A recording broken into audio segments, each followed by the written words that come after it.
Okay, we're here for Book 2, Chapter 3, A Disappointment, and this is part 2 of that chapter. Hopefully you saw the other video before you're watching this one. Again, this one's optional. If you'd rather just read on your own, it'll be a little bit faster for you, but it might help with clarity to listen to me read through it. Or maybe you just miss me. So, the blue flies buzzed again, and Mr. Attorney General, remember that's the prosecuting attorney, called Mr. Jarvis Lorry. So Mr. Lorry's a witness in this case. He's a third witness now. Mr. Jarvis Lorry, are you a clerk in Tellson's Bank?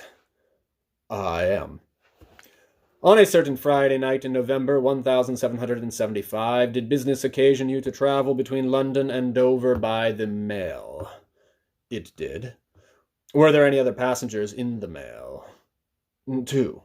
Now, we remember this. This is chapter 2 of the whole book, the mail. We remember that Mr. Lorry was traveling to Dover from London by the mail. So he's asking about that journey. Did they alight on the road in the course of the night? They did. Mr. Lorry, look upon the prisoner. Was he one of those two passengers? I cannot undertake to say that he was. Does he resemble either of these two passengers?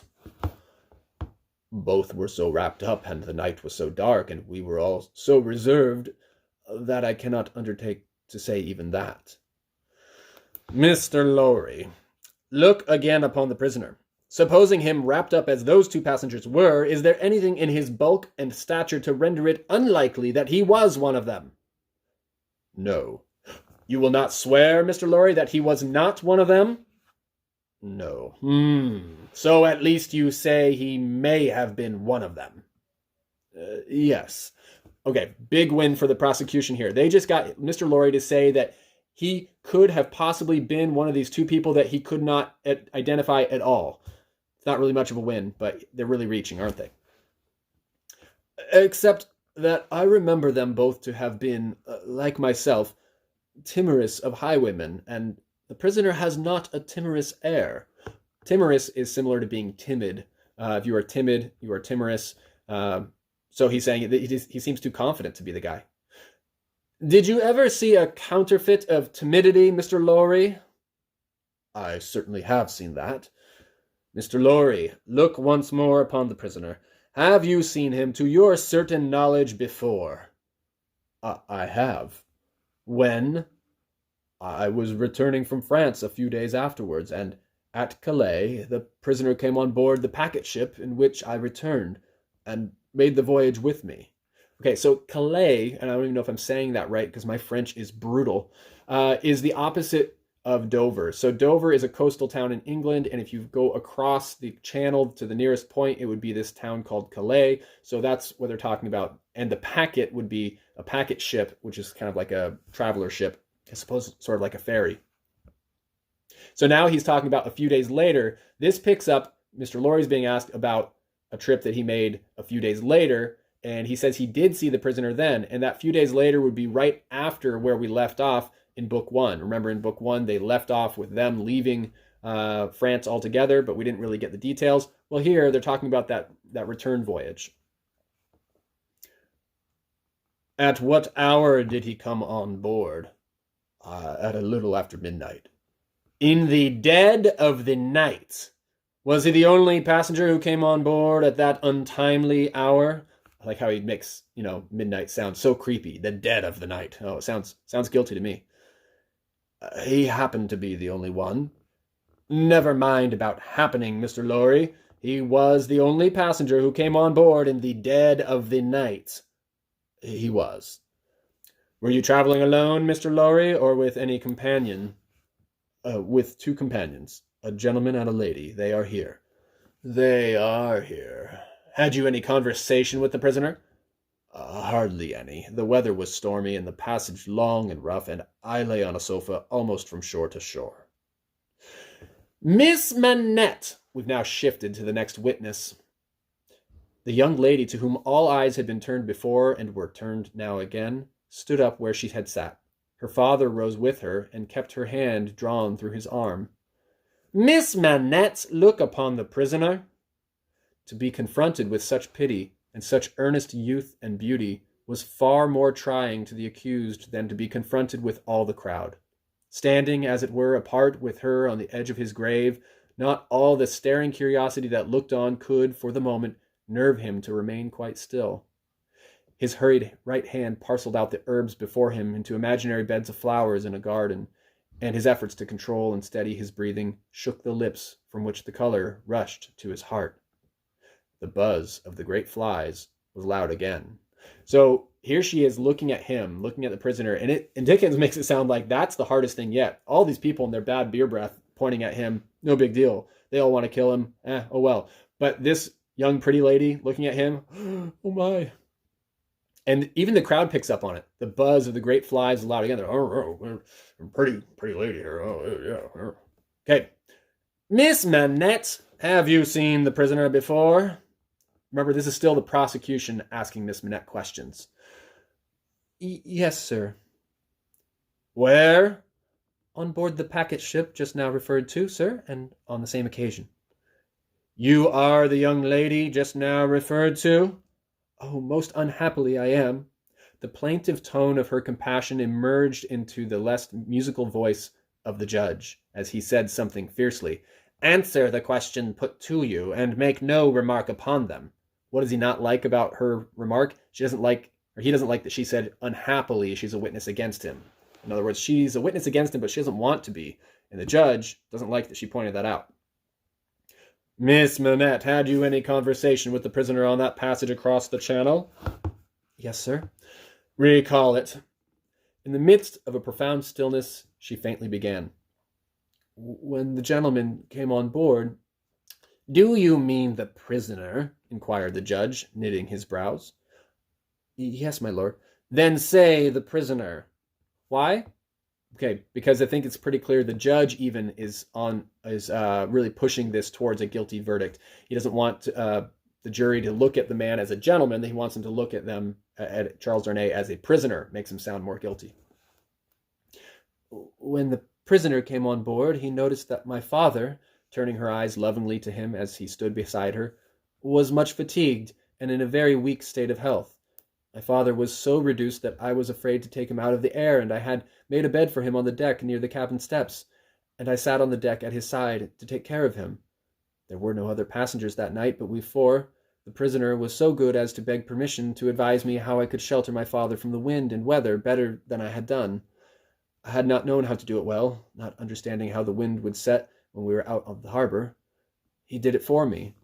He expressed great gentleness and kindness for my father's state, and I'm sure he felt it. That was the manner of our beginning to speak together. Let me interrupt you for a moment. Had he come on board alone? No. How many were with him? 2 French gentlemen. Had they conferred together? They had conferred together until the last moment, when it was necessary for the French gentlemen to be landed in their boat. Had any papers been handed about among them similar to these lists? Some papers had been handed out among them, but I don't know what papers. Like these in shape and size? Pretty good evidence there. It was an 8.5 by 11. Oh no. Possibly, but indeed I don't know. Although they stood whispering very near to me, because they stood at the top of the cabin steps to have the light of the lamp that was hanging there. It was a dull lamp, and they spoke very low, and I did not hear what they said, and saw only that they looked at papers. Now to the prisoner's conversation, Miss Manette. The prisoner was as open in his confidence with me, which arose out of my helpless situation, as he was kind and good and useful to my father. I hope, bursting into tears, I may not repay him by doing him harm today. Buzzing from the blue flies. Oh, no, that pretty girl down there, she's crying. Oh, she kind of likes that guy. Miss Manette, if the prisoner does not perfectly understand that you give the evidence which it is your duty to give, which you must give, and which you cannot escape from giving, with great unwillingness, he is the only person present in that condition. Please to go on. He told me that he was traveling on business of a delicate and difficult nature, which might get people into trouble, and that he was therefore traveling under an assumed name.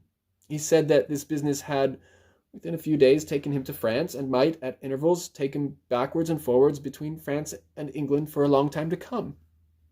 Did he say anything about America, Miss Manette? Be particular. He tried to explain to me how that quarrel had arisen, and he said that, so far as he could judge, it was a wrong and foolish one on England's part. He added in a jesting way that perhaps George Washington might gain almost as great a name in history as George III. But there was no harm in his way of saying this. It was said laughingly and to beguile the time. Any strongly marked expression of face on the part of a chief actor in a scene of great interest to whom many eyes are directed will be unconsciously imitated by the spectators. So think about that for a second. If you have a great actor who's performing something and says something, the expression on that person's face is also going to be expressed by the listeners. They're going to be looking on with the same expression. That's how captivated they are. And here, Dickens, he always describes Miss Manette's forehead, and it always makes me laugh. But here he says that that's going on. He says, her forehead was painfully anxious and intent as she gave this evidence. I'm picturing her forehead's kind of like doing like, I don't know, I can't really do it. Her forehead was painfully anxious and intent as she gave this evidence, and in the pauses when she stopped for the judge to write it down, watched its effect upon the counsel for and against.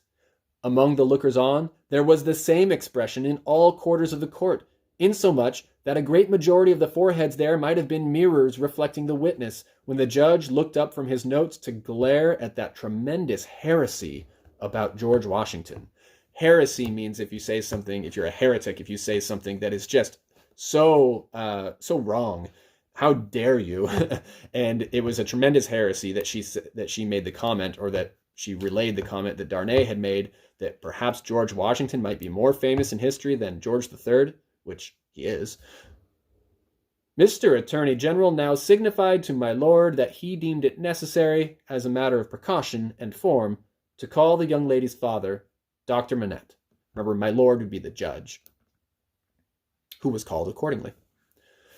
Dr. Manette, look upon the prisoner. Have you seen him before? Once, when he called at my lodgings in London, some 3 years or 3 years and a half ago. Can you identify him as your fellow passenger on board the packet, or speak to his conversation with your daughter? Sir, I can do neither. You'll notice that Dr. Manette sounds really different than he did 5 years ago when we saw him being rescued from, being taken from the Defarge's place. He's actually speaking and so forth, but he doesn't remember much of what was going on at that point. Is there any particular and special reason for your being unable to do either? He answered in a low voice. There is. Has it been your misfortune to undergo a long imprisonment without trial or even accusation in your native country, Dr. Manette? Pretty clever of Dickens that he gave us a little bit of the background of Dr. Manette without revealing still the secret of why Dr. Manette was imprisoned. We only know that he was imprisoned without a trial or even an accusation, just thrown into jail. He answered in a tone that went to every heart. A long imprisonment. Were you newly released on the occasion in question? They tell me so. Have you no remembrance of the occasion? None. My mind is blank from some time. I cannot even say what time, when I employed myself in my captivity in making shoes, to the time when I found myself living in London with my dear daughter here. She had become familiar to me when a gracious God restored my faculties, but I am quite unable even to say how she had become familiar. I have no remembrance of the process. Mr. Attorney General sat down, and the father and daughter sat down together. Okay, so we're done with the witnesses, and now we go to a really interesting part of the trial, kind of a key moment. A singular circumstance then arose in the case. The object in hand being to show that the prisoner went down with some fellow plotter, untracked, in the Dover mail on that Friday night in November 5 years ago, and got out of the mail in the night as a blind at a place where he did not remain, but from which he traveled back some dozen miles or more to a garrison and dockyard, and there collected information. A witness was called to identify him as having been at the precise time required in the coffee room of an hotel in that garrison dockyard town, waiting for another person. Okay, so there's another witness being called who's trying to identify that Charles Darnay was indeed there in the Dover Mail that night. Mr. Lorry really couldn't confirm it. Miss Minette confirmed that he was on the ship coming back from France, and that he said he went back and forth from France, but no, there's no confirmation that he actually was there in the Dover Mail, and for some reason the prosecution is trying to nail down this case based on this fact. And it says here, the prisoner's counsel, which would be the defense attorney, was cross-examining this witness with no result, except that he had never seen the prisoner on any other occasion when the wigged gentleman who had all this time been looking at the ceiling of the court wrote a word or two on a little piece of paper, screwed it up, and tossed it to him. Opening this piece of paper in the next pause, the counsel looked with great attention and curiosity at the prisoner. You say again you are quite sure that it was the prisoner? The witness was quite sure. Did you ever see anybody very like the prisoner? Not so like, the witness said, as that he could be mistaken.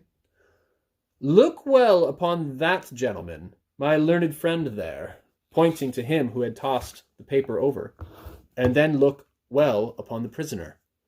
How say you? Are they very like each other? Allowing for my learned friend's appearance being careless and slovenly, if not debauched, they were sufficiently like each other to surprise not only the witness, but everybody present when they were thus brought into comparison. Okay, in short, the assistant defense attorney, the one who's been sitting there kind of like hung over, staring at the ceiling of the court the whole time, all of a sudden recognizes something, because there's a mirror on the ceiling of the court they mentioned earlier. There's a mirror up there. He must have seen the reflection of the prisoner and realized, we kind of look the same. So he wrote it on a piece of paper, said, hey, look at us, we're the same. Throws it to the lead counsel. Lead counsel looks at it, points the witness over to him, and now here they are looking at the assistant attorney for the defense, and everyone in the court is kind of shocked to see that, they do look a lot alike. My lord being prayed to bid my learned friend lay aside his wig, and giving no very gracious consent, the likeness became much more remarkable. My lord inquired of Mr. Stryver, the prisoner's counsel, whether they were next to try Mr. Carton, the name of my learned friend, for treason. Okay, so the judge said, what, are you going to put him on board, put him up here for treason because he looks like the prisoner? A couple names that are important. Put these down in your character chart. Mr. Stryver is the name of Charles Darnay's lead attorney. That is his defense lawyer. And the defense lawyer's assistant, Mr. Stryver's assistant, is Mr. Carton, Mr. Sidney Carton. His name should be on your cheat sheet too. But Mr. Stryver replied to my lord, no, but he would ask the witness to tell him whether what happened once might happen twice. Whether he would have been so confident if he had seen this illustration of his rashness sooner, whether he would be so confident having seen it, and more. The upshot of which was to smash this witness like a crockery vessel and shiver his part of the case to useless lumber. In other words, everybody had to say, well, this witness is no good anymore if he can't tell the difference between the prisoner and just another random guy in this room. That there's no way that we can really say that he is a good witness. Mr. Cruncher had by this time taken quite a lunch of rust off his fingers in following all of this evidence. So he's sitting there just lunching, chewing on his fingers, and he's just enjoying watching all of this. He had now to attend while Mr. Stryver fitted the prisoner's case on the jury like a compact suit of clothes, showing them how the patriot Barsad was a hired spy and traitor, an unblushing trafficker in blood, and one of the greatest scoundrels upon earth since accursed Judas, which he certainly did look rather like. If you don't know, Judas is famously one of the 12 disciples, the one that betrayed Jesus, and so a Judas is known as a backstabber, I suppose, a traitor. And here it even says that apparently Barsad looks like Judas, so that's fun. How the virtuous servant Cly was his friend and partner, and was worthy to be, how the watchful eyes of those forgers and false swearers had rested on the prisoner as a victim, because some family affairs in France, he being of French extraction, did require his making those passages across the Channel, though what those affairs were, a consideration for others who were near and dear to him, forbade him, even for his life, to disclose. So basically, it's saying that the reason he's going back and forth, this is the defense, the reason Darnay is going back and forth between France and England is for his own family business, and there's something sensitive to this that he's willing to lose his life to not say what it is, some secret. How the evidence that had been warped and wrested from the young lady, whose anguish in giving it they had witnessed, came to nothing, involving the mere little innocent gallantries and politenesses likely to pass between any young gentleman and young lady so thrown together, with the exception of that reference to George Washington, which was altogether too extravagant and impossible to be regarded as any other light than as a monstrous joke. How it would be a weakness in the government to break down in this attempt to practice for popularity on the lowest national antipathies and fears, and therefore Mr. Attorney General had made the most of it. How, nevertheless, it rested upon nothing save that vile and infamous character of evidence too often disfiguring such cases, and of which the state trials of this country were full. But there my lord interposed with as grave a face as if it had not been true, saying that he could not sit upon that bench and suffer those allusions. Okay, the defense attorney Stryver has just done a great offense to the court by saying that this happens way too much with these people who are false witnesses being paid for their testimony, coming in, making a mockery and a disgrace of this country. And here's the judge is kind of feeling like this is an attack upon him and his court, so he's not too happy about it. But Mr. Stryver's made his case. He's made his point for why there's these two witnesses speaking against Mr. Darnay. Mr. Stryver then called his few witnesses, and Mr. Cruncher had next to attend while Mr. Attorney General turned the whole suit of clothes Mr. Stryver had fitted on the jury inside out, showing how Barsad and Cly were even 100 times better than he thought them, and the prisoner 100 times worse. Lastly came my lord himself, turning the suit of clothes, now inside out, now outside in, but on the whole decidedly trimming and shaping them into grave clothes for the prisoner. Okay, so everyone's described as fitting these clothes this way, that way. They're saying the opposite, and here comes the judge who himself seems to be shaping them into grave clothes for the prisoner. In other words, sounds like he's about to die. And now the jury turned to consider, and the great flies swarmed again. So the jury is off figuring out their verdict, and here the flies, they're buzzing around again. Mr. Carton, who had so long sat looking at the ceiling of the court, changed neither his place nor his attitude, even in this excitement. While his learned friend Mr. Stryver, massing his papers before him, whispered with those who sat near and from time to time glanced anxiously at the jury, while all the spectators moved more or less and grouped themselves anew, while even my lord himself arose from his seat and slowly paced up and down his platform, not attended by a suspicion in the minds of the audience that his state was feverish, this one man sat leaning back, with his torn gown half off him, his untidy wig put on just as it had happened to light on his head after its removal, his hands in his pockets, and his eyes on the ceiling as they had been all day. So really you have this image of Carton just sitting there lounging.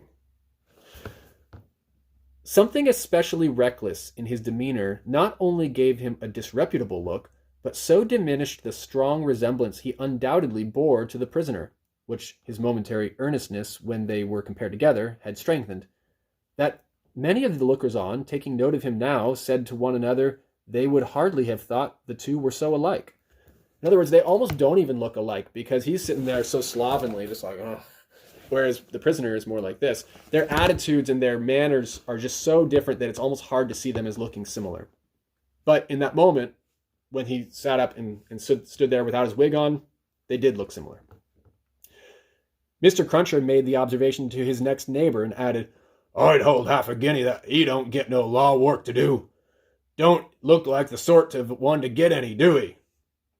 Yet this Mr. Carton took in more of the details of the scene than he appeared to take in. For now, when Miss Manette's head dropped upon her father's breast, he was the first to see it, and to say audibly, "Officer, look to that young lady. Help the gentleman to take her out. Don't you see that she will fall?" There was much commiseration for her as she was removed, and much sympathy with her father. It had evidently been a great distress to him to have the days of his imprisonment recalled. He had shown strong internal agitation when he was questioned, and that pondering or brooding look which made him old had been upon him like a heavy cloud ever since. As he passed out, the jury, who had turned back and paused a moment, spoke through their foreman. They were not agreed and wished to retire. They would be the jury, and if they're not agreed, it means they're going to take even more time to figure out what their verdict is. They all have to agree. My lord, perhaps with George Washington on his mind, showed some surprise that they were not agreed. He expected it to be quick, straight to the guilty, but signified his pleasure that they should retire under watch and ward, and retired himself. The trial had lasted all day, and the lamps in the court were now being lighted. It began to be rumored that the jury would be out a long while. The spectators dropped off to get refreshment, and the prisoner withdrew to the back of the dock and sat down. Mr. Lorry, who had gone out when the young lady and her father went out, now reappeared and beckoned to Jerry, who, in the slackened interest, could easily get near him. "Jerry, if you wish to take something to eat, you can, but keep in the way. You will be sure to hear when the jury come in. Don't be a moment behind them, for I want you to take the verdict back to the bank. You are the quickest messenger I know, and will get to Temple Bar long before I can." So there's Jerry's whole purpose in being here, is just to bring the verdict back. Tellson's Bank has an interest in what happens in this case. Jerry had just enough forehead to knuckle, and he knuckled it in acknowledgement of this communication and a shilling. Mr. Carton came up at the moment and touched Mr. Lorry on the arm. "How is the young lady?" "She is greatly distressed, but her father is comforting her, and she feels the better for being out of court." "I'll tell the prisoner so. It won't do for a respectable bank gentleman like you to be seen speaking to him publicly, you know." Mr. Lorry reddened as if he were conscious of having debated the point in his mind, and Mr. Carton made his way to the outside of the bar. The way out of court lay in that direction, and Jerry followed him, all eyes, ears, and spikes. "Mr. Darnay." The prisoner came forward directly. "You will naturally be anxious to hear of the witness, Miss Manette. She will do very well. You have seen the worst of her agitation." "I am deeply sorry to have been the cause of it. Could you tell her so for me, with my fervent acknowledgments?" That's Mr. Darnay speaking. "Yes, I could. I will, if you ask it." Mr. Carton's manner was so careless as to be almost insolent. He stood, half turned from the prisoner, lounging with his elbow against the bar. "I do ask that. Accept my cordial thanks." "What," said Carton, still only half turned towards him, "do you expect, Mr. Darnay?" "The worst." "It's the wisest thing to expect, and the likeliest. But I think their withdrawing is in your favor." Okay, Carton just told him, yeah, it's probably most likely you'll be killed here, but who knows? Loitering on the way out of court, not being followed, Jerry heard no more, but left them, like each other in feature, so unlike each other in manner, standing side by side, both reflected in the glass above them. It's talking again about Carton and Darnay, these almost identical people who are so different from each other. An hour and a half limped heavily away in the thief and rascal crowded passages below, even though assisted off with mutton pies and ale. The hoarse messenger, uncomfortably seated on a form, after taking that reflection, had dropped into a doze, when a loud murmur and a rapid tide of people setting up the stairs that led to the court carried him along with them. "Jerry! Jerry!" Mr. Lorry was already calling at the door when he got there. "Here, sir. It's a fight to get back again. Here I am, sir." Mr. Lorry handed him a paper through the throng. "Quick! Have you got it?" "Yes, sir." Hastily written on the paper was the word acquitted. Acquitted means let go, released, not guilty. If you had sent the message recalled to life again," muttered Jerry as he turned, "I should have known what you meant this time."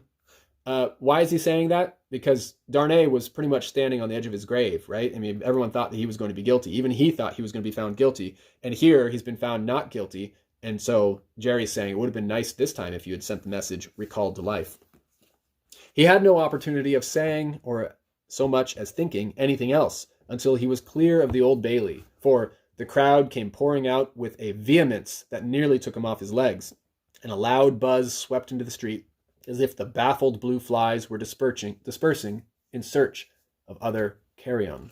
Carrion would be carcasses, corpses, dead bodies. And it's like the flies didn't get what they wanted. They were looking for a corpse. They wanted to see the punishment. They wanted to see what would happen to him, and it didn't. And now they're just going out looking for it elsewhere. You notice that the chapter is called A Disappointment, and that is the disappointment Dickens brings up, that in this case, Charles Darnay is found not guilty.